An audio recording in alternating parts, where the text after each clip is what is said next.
Hey y'all, this is my general overview of Mythic Vortex Pinnacle from the POV of a Casting Mistweaver. I've tried to note where I like my cooldowns, which mobs to prioritize for CCs and interrupts, and commonly unavoided damage that we shouldn't have to heal through, but probably will.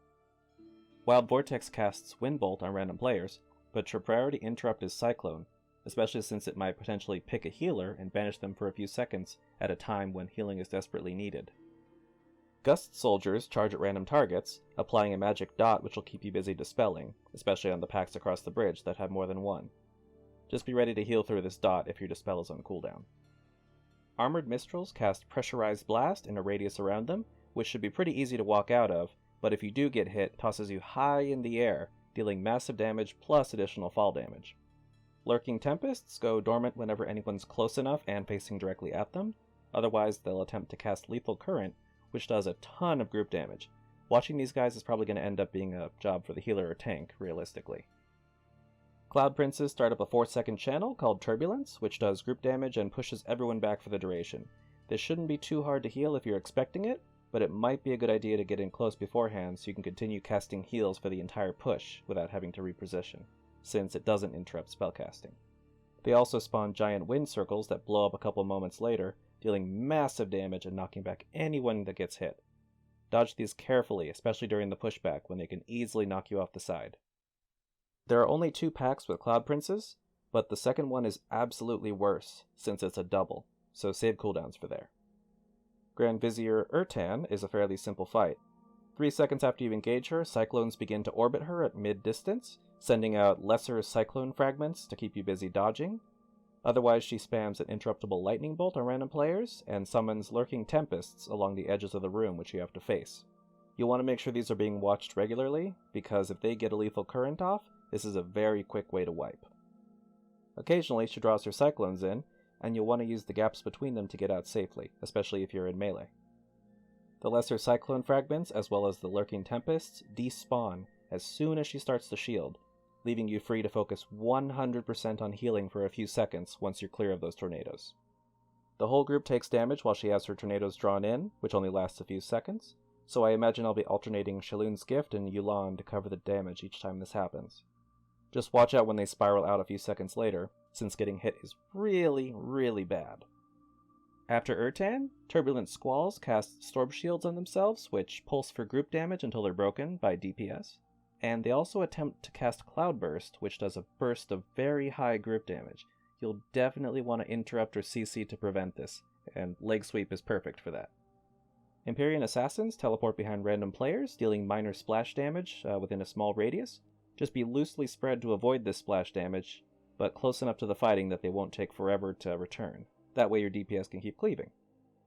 The Assassins also try to cast Vapor Form, which should be stunned or CC'd, since it protects them from 90% of damage for 12 seconds. It's just an unnecessary time sink if you let it go off.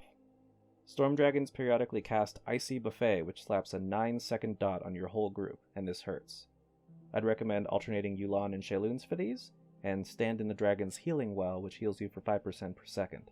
Just be aware of his breath, which is a random frontal cone that targets a random player, since you'll likely have to sidestep out of the Healing Well to avoid it. The second boss, Alteris, now deals ticking damage throughout the fight just to keep us busy healing. He'll regularly cast a wide frontal breath in the direction of a random player, giving everyone a couple moments to dodge, including the primary target. Make sure you dodge the tornadoes and reposition whenever he shifts the direction of his winds. You'll see them as little wisps above the encounter, and your position relative to that wind decides whether you get a haste buff or a slowing debuff and a massive dot. You always want to be standing where the winds are coming from, on that side of the room. Once your debuff is green, not red, you'll know you're on the right side. Just don't go too far out, since it's possible to end up too far to dodge the breath if he casts it in your direction. Also, make sure to avoid his new ability Downburst, which spawns somewhere on the platform and radiates out. This does massive damage and silences anyone hit, so avoid being hit by using one of the tornadoes to launch you up at a time and place where it'll pass you by. As a monk, you can use Transcendence to bypass this without being flung into the air, so that's nice. As for the next trash, Executors periodically cast Crashing Stone, which is a shock of unavoidable group damage. Ministers of Air have 2 very important abilities, both of which are 100% lethal, but 100% avoidable. One is Lightning Lash, which picks a random player to channel a very deadly dot on. The only way someone survives this is by standing in the grounding field, which negates the damage entirely. Especially on higher keys, we really can't be expected to heal through this if someone messes up, but regardless, you'll want to put ministers on focus so you can see when they're casting and on who. Their second ability is called Overload Grounding Field, a channel that turns the grounding field into a death zone, meaning anyone still hanging out in there is dead in a matter of seconds. So go in if you're targeted for Lightning Lash, otherwise get out. Servants of Assad just charge random players, which is just a bit of burst damage to heal through, especially when paired with Crashing Stone damage from the Executors. The second pack after the Skyfall Stars has 2 Executors, so you'll be very busy topping people off from double Crashing Stone. Just bear this in mind. Adept's Greater Heal is the top priority for interrupts, but they'll also smite random players, so that's a little bit more random damage going out. Skyfall Stars just do group damage until they die, but this can get a little spicy on higher keys or on fortified weeks. Honestly, the trash before and after these star packs don't really call for massive healing cooldowns, so my plan is to save Yu'lon for both packs of these just to make them a non-issue. As a side note, if you can do this without disrupting your healing opener, try and use Ring of Peace to bounce a few of the farthest stars closer to the rest. They start to scatter once they're pulled, and your DPS will appreciate being able to cleave more of them together at the start. Now there have been a few changes to the Assad encounter, but it's still conceptually the same. Jump just before he completes his static cling cast to avoid it. If you're hit, you'll take a shock of damage and be slowed by 90% for 12 seconds. You can dispel anyone who fails with Detox, Tiger's Lust, or even Revival in an emergency. Skyfall Novas spawn throughout the fight, dealing ticking damage to the entire group every second they're alive. DPS should be hard swapping to these, but this is where we'll probably want to use healing cooldowns. Depending on timing, if a Skyfall Nova spawns just before Supremacy of the Storm, you might be forced to endure its damage for a little longer while everyone stands in the safe zone. Speaking of the safe zone, when he starts channeling Unstable Grounding Field, look for the triangle he's drawing on the floor and stand in the middle of it. As soon as the third side of the triangle is drawn, he'll channel Supremacy of the Storm for a few seconds, and you're either in the safe zone or you're dead.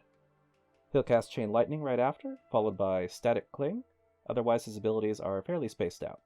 Chain Lightning is just a single target spell that chains to anyone else within 8 yards of the target. It's very clear and it shows the person targeted with a blue circle around them, so you can't miss it. And that's my overview of this dungeon. I plan to make similar videos for the other dungeons as I gather enough gameplay footage, so stay tuned for those if you found this one useful. Until next time, thanks so much for watching, and have a good one.